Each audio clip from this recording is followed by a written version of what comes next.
नमस्कार दोस्तों, proud India के ब्लॉग में आपका स्वागत है। सावन का महीना शुरू हो चुका है और अभी तीसरा सोमवार आने वाला है।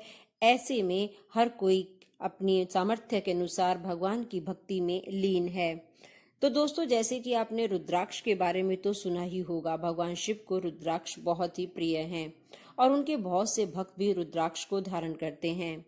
पर क्या आपको मालूम है कि कौन कौन सा रुद्राक्ष को धारण करने से क्या क्या फल की प्राप्ति होती है?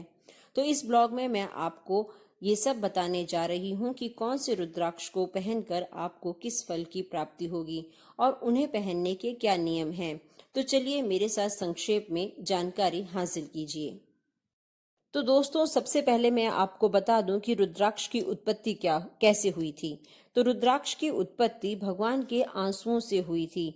भगवान जब तपस्या कर रहे थे तो उनके आंसू जब पृथ्वी पर गिरे थे तो वो वृक्ष का रूप धारण कर गए और उसी वृक्ष का नाम रुद्राक्ष पड़ा। रुद्राक्ष ऋषि मुनियों के अलावा एक सामान्य मनुष्य भी धारण कर सकता है, लेकिन इसके कुछ नियम हैं। जिस भी व्यक्ति ने रुद्राक्ष धारण किया हुआ हो उसे मध्य मास का त्याग करना चाहिए। तो दोस्तों, क्या आप जानते हैं कि रुद्राक्ष की माला सभी मालाओं में श्रेष्ठ है। रुद्राक्ष असंख्य दुखों को दूर करने वाला है। इसे धारण करने से मनुष्य को काल का भय ही नहीं रहता है। तो दोस्तों, रुद्राक्ष के अनेक प्रकार हैं। एक मुखी रुद्राक्ष भगवान सदाशिव का स्वरूप है। उसके दर्शन मात्र से ही ब्रह्म हत्या आदि पाप नष्ट हो जाते हैं तथा भुक्ति मुक्ति की प्राप्ति होती है। जिसने ऐसा रुद्राक्ष धारण किया है उसे परम सौभाग्यशाली समझना चाहिए। ऐसे रुद्राक्ष को धारण करने वाला मनुष्य हर समय पवित्र तथा पापों से रहित रहता है। कहते हैं द्विमुखी रुद्राक्ष धारण करने से गोवध का पाप नष्ट हो जाता है। उसको धारण करने वाले के सभी मनोरथ पूरे होते हैं और उसके घर में सुख की सभी सामग्रियां उपस्थित होती हैं। त्रिमुखी रुद्राक्ष को धारण करने से धन तथा आयु की वृद्धि होती है। चतुर्मुखी रुद्राक्ष को धारण करने वाले की सभी मनोकामनाएं पूर्ण होती हैं। पंचमुखी रुद्राक्ष को शिवजी का ही स्वरूप समझना चाहिए।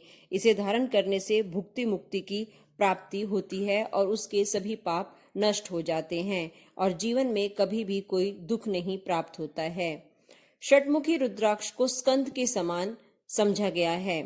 वह ब्रह्म हत्या आदि पापों को नष्ट करता है और संपूर्ण सुखों को प्रदान करने वाला है। इसको सदैव दाहिनी भुजा में धारण करना चाहिए। सप्तमुखी रुद्राक्ष को आनंद का रुद्राक्ष भी कहते हैं। इसे धारण करने से दरिद्र दुख समाप्त होते हैं और राजपद की प्राप्ति होती है और संपूर्ण पाप नष्ट हो जाते हैं। अष्टमुखी रुद्राक्ष को भैरव का स्वरूप माना गया है। इसे धारण करने से आयु की वृद्धि होती है तथा शिवजी की कृपा से अंत में मोक्ष की प्राप्ति होती है। नवमुखी रुद्राक्ष को दुर्गा का स्वरूप समझा गया है। यह हमेशा दाएं हाथ में धारण करना चाहिए। इसे धारण करने वाला मनुष्य पापों से रहित हो जाता है। दशमुखी रुद्राक्ष को विष्णु का स्वरूप माना गया है। कहते हैं जिस किसी ने भी दशमुखी रुद्राक्ष धारण किया हुआ हो वह हर क्षेत्र में विजय प्राप्त करता है, उसके सभी कार्य सिद्ध होते हैं। एकादश मुखी रुद्राक्ष को रुद्र का स्वरूप समझा गया है। इसे धारण करने वाले मनुष्य को पूरे विश्व में विजय प्राप्त होती है, सफलता प्राप्त होती है। द्वादश मुखी रुद्राक्ष सूर्य का स्वरूप समझा गया है। इसे शिखा पे धारण करना चाहिए और इससे संपूर्ण रोग नष्ट हो जाते हैं। त्रयोदश मुखी रुद्राक्ष को विश्व देवता का स्वरूप माना गया है। इसे धारण करने पर समस्त मनोकामनाएं पूर्ण होती हैं। वहीं चतुर्दश मुखी रुद्राक्ष को ललाट पर बांधने से कभी भी कष्ट नहीं आते तथा संपूर्ण पाप बहुत ही जल्दी नष्ट हो जाते हैं। अगर रुद्राक्ष की माला की बात की जाए तो 100 दानों की माला मोक्ष प्रदान करने वाली होती है। 140 दानों की माला आरोग्य एवं बल प्रदान करती है। 32 दानों की माला धन देती है और 108 दानों की माला संपूर्ण कार्यों को सिद्ध करती है। जो मनुष्य रुद्राक्ष की माला पहनकर हाथ पर मंत्र को जपता है उसे 10 गुना अधिक फल मिलता है और जो मनुष्य रुद्राक्ष को अपने शरीर पर धारण करता है उसे ना तो अकाल मृत्यु का भय रहता है और ना ही कोई जीवन में वह कष्ट पाता है। ऐसा वर्णन आपको शिव पुराण में मिलेगा।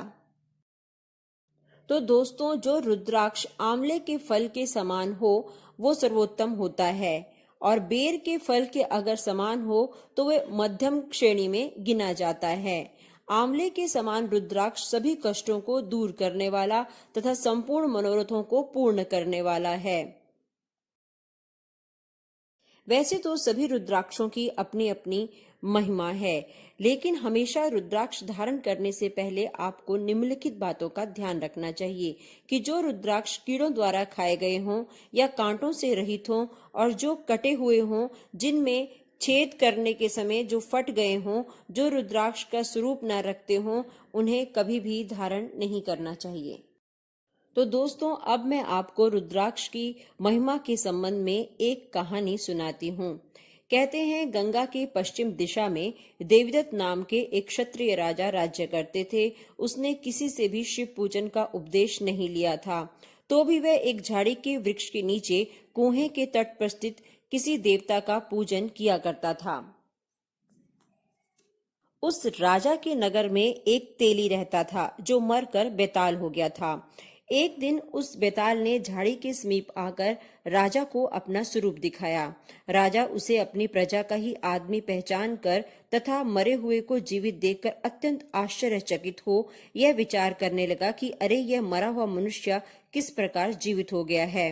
तब उसने बेताल से पूछा कि तुम तो मर गए थे, फिर यहाँ कैसे आ पहुंचे हो?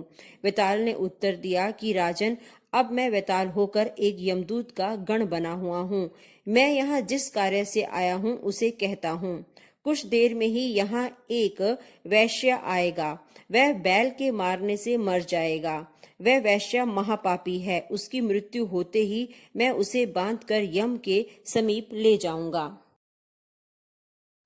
यह सुनकर राजा ने कहा कि तुम मेरे समीप आओ, मैं तुमसे कुछ और बातें करना चाहता हूँ। बेताल ने यह सब बातें स्वीकार कर ली। वह राजा के समीप आ पहुंचा।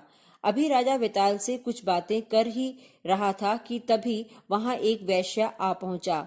उसके साथ एक बैल भी था। वैश्य ने बैल को कुएं के समीप बांधकर स्वयं स्नान करने की इच्छा की, परंतु जिस समय वह पगड़ी बांधे हुए बैल के समीप पहुंचा, उसी समय बैल ने उस वैश्य को अपने सींगों से घायल करके मार डाला। वैश्य के मरते ही बेताल ने उसे बांधकर यमराज के पास ले जाने की इच्छा की, परंतु उसी समय शिवजी के गण वहां आ पहुंचे और बेताल से उसे कहने लगे कि हे बेताल, तुम इस वैश्य को छोड़ दो।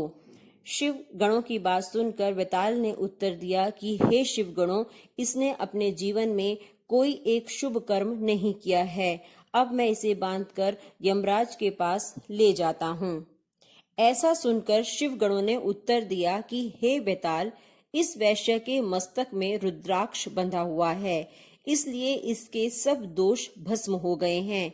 यह पापी नहीं रहा, तुम इसे शीघ्र ही छोड़ दो। इतने पर भी जब बेताल ने उसे नहीं छोड़ा, तब शिवजी के गणों ने उसे त्रिशूल से मारकर घायल कर दिया और वैश्य को उसके हाथ से छुड़ा दिया और विमान पर चढ़ाकर शिवपुरी में ले गए। वहां जाकर शिवजी की आज्ञा से वह शिवजी का गण हो गया। अब यह पूरी घटना बेताल ने राजा को बताई और बहुत दुखी मन से वह वापस यमराज के पास चला गया। राजा ने जब यह सब सुना तो राजा को बहुत ही आश्चर्य हुआ और वह उसी समय स्वयं के लिए रुद्राक्ष लेने के लिए बाजार में चला गया। कहते हैं कि मोतियों की माला धारण करने से सौभाग्य प्रदान होता है। स्टफिक की माला श्रेष्ठ गति देती है। कमल की माला आरोग्य तथा धैर्य प्रदान करती है, परंतु रुद्राक्ष की माला धर्म, अर्थ, काम और मोक्ष इन चारों फलों को देने वाली है। रुद्राक्ष की माला सोने तथा चांदी दोनों में धारण कर सकते हैं। रुद्राक्ष की माला के समान कहते हैं कोई भी माला नहीं है। तो दोस्तों, संक्षेप में मैंने आपको रुद्राक्ष की महिमा के बारे में बताया। आशा करती हूँ कि आपको ये मेरी जानकारी अच्छी लगी होगी। ज्यादा से ज्यादा शेयर करने की कोशिश कीजिए। धन्यवाद। आप सभी दोस्त जो मेरे इस ब्लॉग को देख रहे हैं, अगर आपको भी रुद्राक्ष के बारे में और अधिक जानकारी प्राप्त हो तो आप वे जानकारी कमेंट बॉक्स पर लिख के शेयर कर सकते हैं।